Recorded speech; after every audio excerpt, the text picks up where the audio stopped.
Welcome to Enfield Today. I'm your host, Kevin Kibbe. We have got, oh my goodness, one of the most exciting shows I think we're ever going to do. Enfield has so much history in it that people don't even realize. As you walk around this town, the places you're stepping, if you could go back 100, 200 years, it's incredible the amount of history in this town. And I'm excited to bring my two guests this week, Mr. Tom Arnone from the Enfield Town Council and Mr. Bill Friday from the Enfield Historical Society.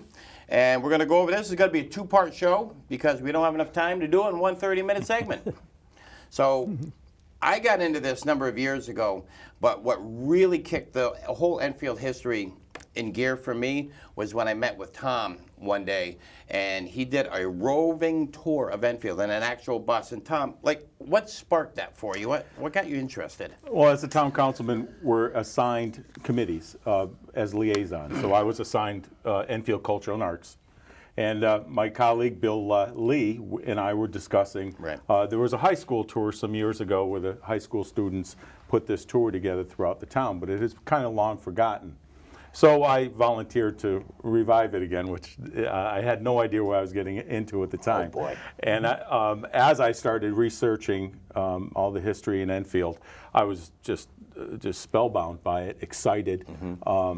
And I, look to you now, the Enfield Historical Society, as our preservation of all this. So I hope to add just a little bit to this, of the whole story. Yeah. So, I mean, what's neat though is, like I was saying, you start with a little spark, and then all of a sudden, everywhere you turn, there's more, and there's more, and there's more. Bill, you've been an Enfield resident for a long time, and this guy is an encyclopedia, just letting you know about Enfield history. What made you interested in this? What part sparked it? Well, my parents came down from Amsterdam, New York. My father was a designer, so, and I was new to Enfield or whatever, but through the years, I've lived there, and we'd go swimming in the Scannick and play Little League ball in the Mount Carmel and Skiddaco, the Rapids, and so it's kind of like, it was fun to think back on those things. All the old Thompsonville, we used to be a soapbox derby there, and used to go down by the Main Street. Really? Yeah. That's so cool. I didn't know that. I can't find any pictures on it though, but. But what sparked your history? You're like, what made you go, this is neat, and I want to learn more? Yeah, I did a little project, actually, about 8 years on the Scannick River watershed. And what I was doing, I was documenting the old water-powered mills and all the tributaries. There's 174 tributaries that enter the Scannick River before it gets to the Connecticut River. And there was like 146 mills. And so I go out into the woods or whatever, and wherever you see a pond, there's probably a dam, and wherever there was a dam, there was a mill. And then I take the books and research them and find out what kind of mill it was, who ran the mill, when they ran that mill. And it was almost like they were like a grocery store. They change hands or whatever, and the next guy would add a grist mill or a woolen mill. And so, but there was two kind of parts to it. There was before the Industrial Revolution, where they were just mills, and then after it became factories, woolen factories, powder companies, and that time, that kind of thing. It's just, I remember too, as a kid, I grew up on Pearl Street Extension down by the Connecticut River, so I played on the tracks a lot, but went down to the river, and there's always I remember there were these foundations of things, and I just step over them and play over them. And as I got older, when I went back and I saw the same foundation, suddenly I'm wondering, what was that? Where did people come with their little lunch boxes and walk to these places and go to work every day? And now it's just long gone. It's just like a memory, or not even that to some people.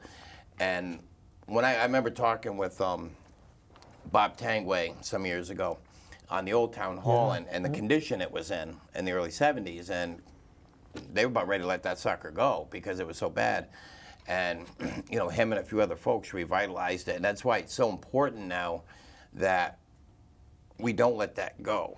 Right. And that was a reason for the walking tour or driving tour. And speaking of mills, the first mill credited here in Enfield was John Pynchon, which his father founded Springfield, and he put the first wooden sawmill in Thompsonville, right, a little bit south of where the dam is today. Okay. And funny, it actually, the King Philip's War, which was, King Philip was really a Native American, that mill was burned. So even King Philip's War was fought here in Enfield, and a very exciting Indian chief also, probably a chief that all Native Americans look back to as being the most powerful, he made the settlers almost turn back and go home. That's what an incredible chief he was, especially in his way of getting all the other tribes in this area, because there were so many numerous tribes and they were all at war with each other. He was able to get treaties with them all, join together, and and fight this war with the colonists, which almost ended our colonies as we know it today. Right. It's just so much, man. And I was talking with Bill and Len, who did all the camera work that we're about to show you.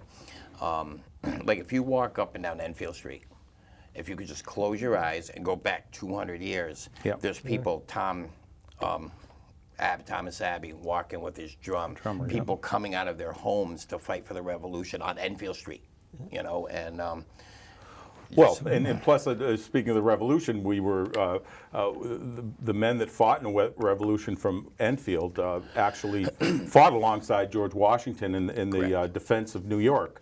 And that was one part of this tour that was really the most fascinating to me, were the amount of, we always come to call in Enfield to fight any war that came, even when it was British, when we were British. And that's one of the things I really makes me sad to see there's no monuments for the Revolutionary War in this town. There's no monuments for the French and Indian War in this town, and that's something to do. And I'll call people up today to give me a call, and maybe we can do something someday. And some other towns do. We have this on film now. Oh yeah, so I'm dedicated to this because we lost a lot of Enfield citizens throughout the. People just They have no idea that the surrender of Burgoyne, which was a huge historical moment in British history. We had Enfield men there that day, standing next to Burgoyne. Isn't that something? Very, very incredible. Now we're going to cut to our first video. We did a segment at the Old Town Hall where we did some videos and showed some things. And we spoke with Bill Friday at the Old Town Hall a lot. So let's go to the first one. It's called Early Enfield History with Bill Friday. Cool. The Old Town Hall, Enfield, Connecticut, 1775. With me, I told you before, Mr. Bill Friday, who is from the Enfield Historical Society. Bill here knows all the ins and outs, all the history.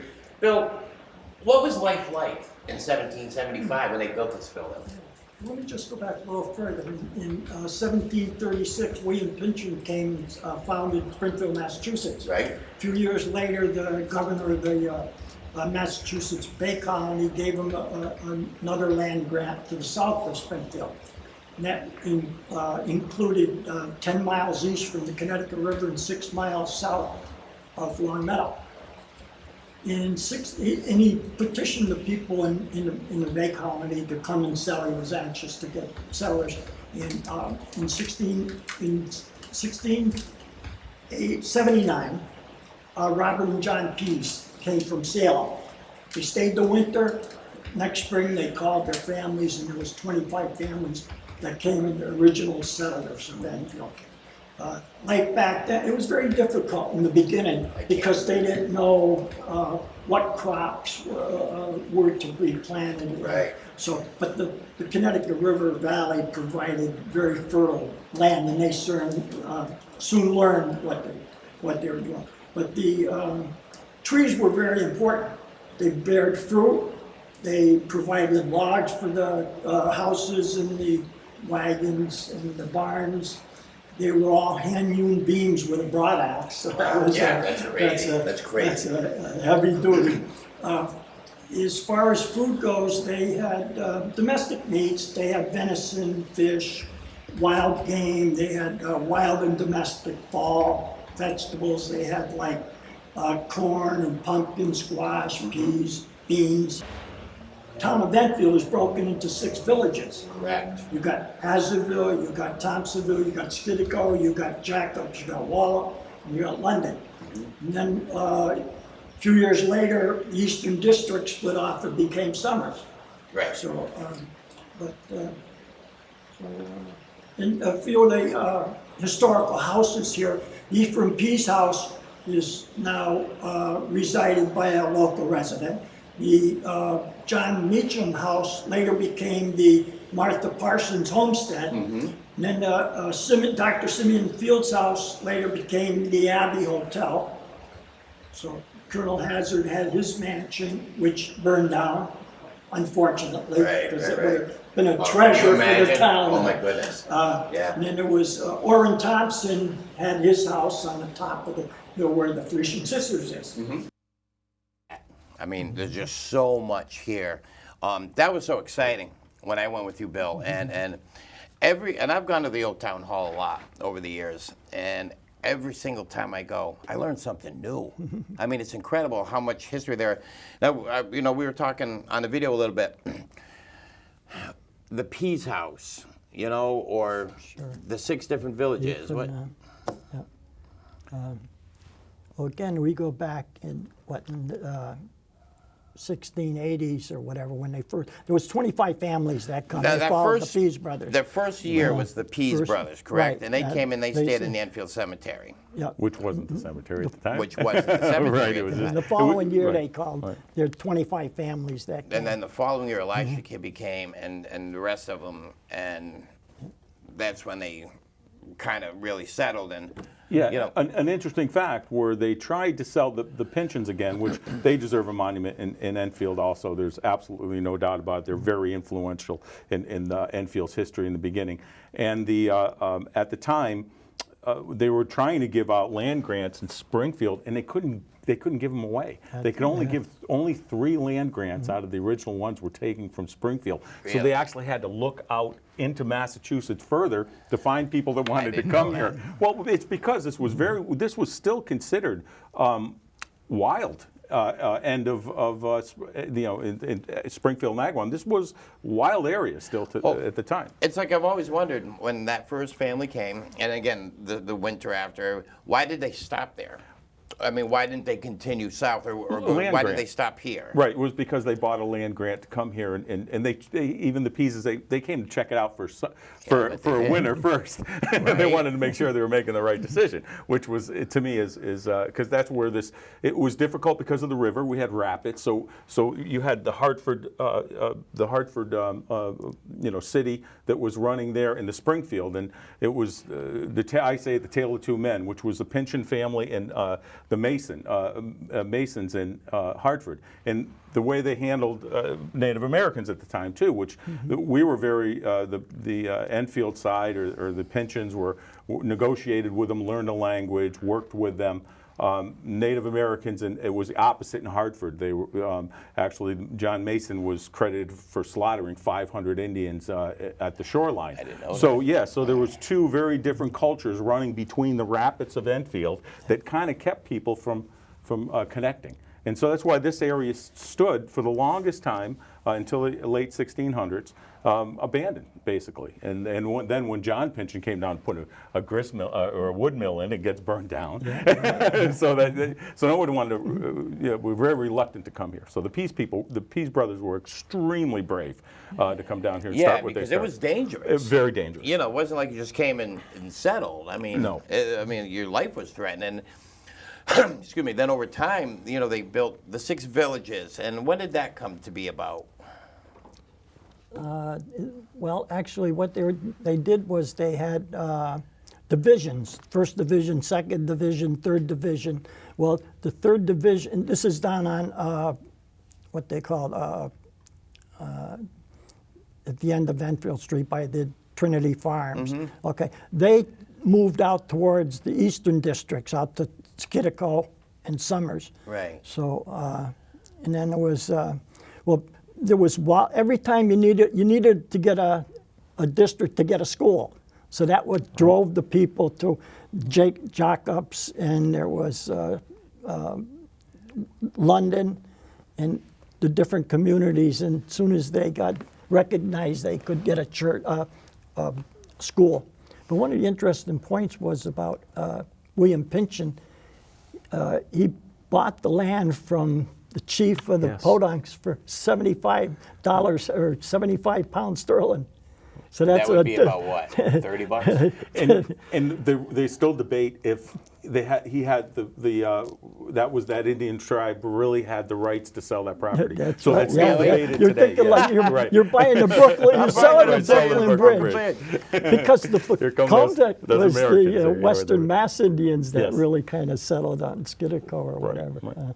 So And then, okay, so they went from that first little, where the cemetery is now, there's a hill out there, you could, we need to mark that too. Yeah, we do. You know, it's only- just so right. many marks. But we do, because that was the original stuff. And then where did they go from there? That was like the first meeting house was over there, correct? right. Yeah. Well, Yeah, the yeah. first meeting house would be right where the Montessori school is today, right next No, to that's it. the second one. That's the second one. There was Oh, one there by was- the cemetery correct, from stand corrected. 1683 to Never messed with him. 1708. Right.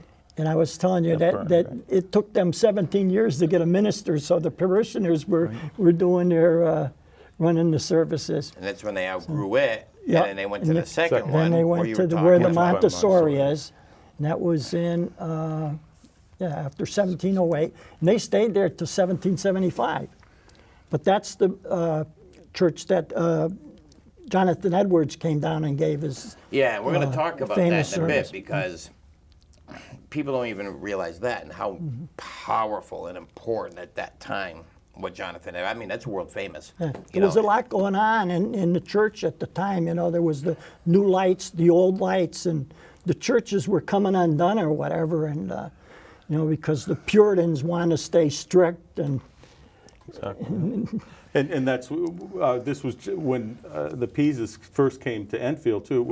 It was just the beginning, probably 10 or 15 years before the Salem witch trials, and they came from Salem at the same time. Right, they came so, from so a lot Salem. of It was- a I was lot gonna of say, right, a lot of the you know. political people were already in office at the time that had to do with the witch trials, That's which will come crazy back, stuff. which really comes back to Jonathan Edwards because of the way the colonial life was. Yeah. Better fences, better neighbors. There was a reason why there was better fences, better neighbors, Right, and that right. was because if your fence broke down and trampled your neighbor's garden, you would most likely starve during the winter. So these things were illegal, and it was very, like I say, very Puritan attitude of justice. And we're gonna talk about that in a bit too, because we're gonna do a little segment now on the Old Town Hall and how it came to be. There's a new video of that, and let's go to that. Let's check that out. See what you think. Just neat. When I first saw the placard outside that had the Kibbe name on it, and I did some research and found out that if you put a whole bunch of G's in front of grandfather, he built this place. Tell us about this building and the history of it. Yeah. Soon after they settled Enfield in 1683, the Pease brothers decided they need a church building, and they built that next to where the cemetery is now, Okay. the present cemetery on Enfield Street. And that was in occupation to 1708. In 1708, they had outgrown Sure. they needed a bigger church, so they moved to, the second congregational church got moved to where the Montessori is now, across from Post Office Yes. Road. Yep. Okay, and in 1741, Jonathan Edwards came down and gave his famous speech at the second congregational Yeah, church. and we're going to talk about that because of the importance of that speech here in town. But Okay, sure, yeah, and so that was in existence to 1775. In 1775, they moved up to now what we call the Congregational Church. Across the street. Across the street Yep. from South Road. Yep. And interesting point about that, I was saying that that was finished in January 1775. Well, in May 1775, Thomas Abbey was a private in the army, came around the meeting house, beating the drum, calling for men to volunteer, and it turned out that Colonel Nathaniel Terry and 75 men from Enfield went to Boston to participate in the War of Independence. So that church stayed until 1849. Let's see what we got 1849. In 1849, they were going to build a bigger congregational church. So this building was across the street. They decided to move this building to this side of the That's street. crazy. And it was a meeting house at first. Correct. Okay, Yep. and then it took on all kinds of iterations, became the old town hall, and then it was used for a variety of functions. It's amazing, like, how they could have gotten that building from over there to over here. I mean, it's just, I would like to have seen that, because that must have been something else. Yeah. And they did it. If you go upstairs, you'll see the pews, but there's a fake flooring now. Right. Where It it used to wasn't- look down on Right, the, up here, where we'll show it's, some after, there yeah. was no ceiling. Right, It was right, just yeah, you were open all the way to the looking down top. here. Yep. And the building wasn't heated or anything like that. And they Right. would bring their little pots of coal or whatever to keep their feet warm, because those sermons were pretty long. Oh, I bet. Huh? yeah. Everybody felt guilty about everything back then. So again, an interesting point about the present Congregational Church, and Colonel Augustus Hazard donated the chandeliers that are hanging. And they're still over there. They're still over there. That's amazing. And the tall pillars at the altar were donated. I believe they came from Italy. Right. So he was Philip Thrandt, donated to many church functions around there. It's so fascinating how much history there is. Like, I keep saying that right in this town, but there is. And when you're walking or driving up and down Enfield Street one day, think about 250-ish years ago, there was a man named Thomas Abbey really marching with a drum up and down Enfield Street, and people coming out of their homes to fight for what they wanted, the freedom and everything, to be Americans and to get out of England. Little part of that too is Enfield is one of the most patriotic towns in Connecticut. And it still is. And you can see that by the parades, Yep, the it Memorial still Day is. parade and Yep. 4th of July parade. The people come out in droves to. So, and all the other wars, Yes, the sir. World War I, World War II, tremendous war effort by the residents of the men in Thompsonville, Yeah. Enfield. Okay, I mean, this stuff is so cool to me because one of the things we talked about on that thing is the Old Town Hall got a very personal history for me, but it's for another day. But what the neatest thing about it for me was when it was across the street where the Congregational Church is now, how they moved it. Like, what did they do? I wish I could have been there to witness that. Could you imagine that big building moving across the street? And how did they do it? I mean, Yeah, in a time where they had very little technology. I try to relate to the pyramids where they had the oxen and the logs that they would put under it or Well- whatever and roll it along the logs. You, Right, You get a team of oxen there. I and just it wish there could, was some. I wish there was some documentation on Right, that, yeah. like how they obviously there's no photographs, but if there's some documentation on how they did it, and we're going to go into the second show a little bit. We're talking about the Old Town Hall itself, how it has a ceiling now, but it didn't once. Explain that again a little bit. Yeah, that was there's the gallery on the second floor that looked down on the altar and whatever, and so. When they moved it, they put a fake floor in. So now you go up there and you see this gallery, and it served no purpose really if you look at it. But it was very important then. And Yeah, because if you go up there now, you see the pew. You know, Right, it looks yeah. like a pew, and it looks like a pew on the at the front row. But and we'll show that a little bit later. But you go down. At that time, that floor wasn't there, so that pew is looking down onto the first floor when there's a preacher speaking and stuff like that. And you know, the Old Town Hall was used for obviously church, but what else did they do in that building? I mean, it was a meeting hall. It was. It's a town meetings, Town selectmen meeting, meetings sure. at the time. It was, and which was another little-known historical thing was the selectmen, the board of selectmen, that they originated in small towns. Still today, we have the same form of government in this area. We no longer have selectmen form Right. since Right, the yeah. 60s. It stopped the late 60s, but still today, from the 1600s today, that same exact form of town government is being practiced today, which This is so neat to me. and a lot of those minutes are in our clerk's office. We have historical records there also that have all those minutes that you're welcome to come and see, along with the Historical Society, what they have, Yeah. and actually read the minutes of the meetings from That's the something. late 1600s. And I mean, we're going to say this a few times, but when is the Old Town Hall actually open for guests? When can people come in and look around? Okay, well, what we see, the Old Town Hall and the Martha Parsons Homestead are both open 2 to 4:30 Sundays from the third Sunday in May all the way through to the last Sunday in October.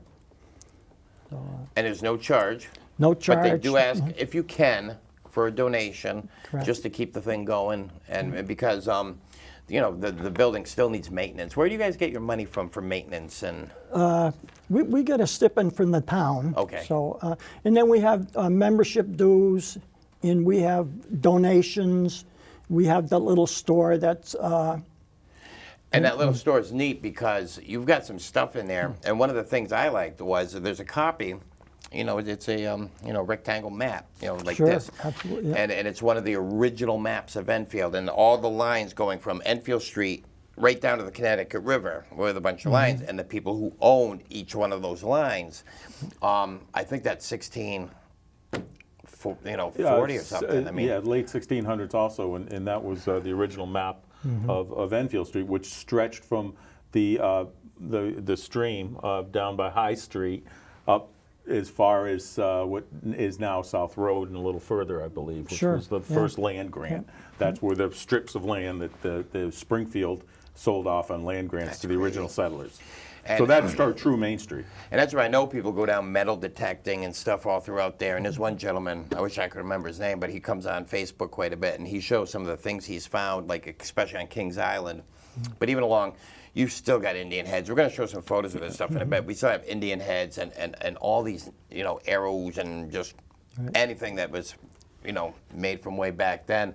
We're about done with the first show. We're going to wrap it up, and I'm telling you, this could be like a 4-part show, but we're doing it to a 2-part show, kind of squeezing it in.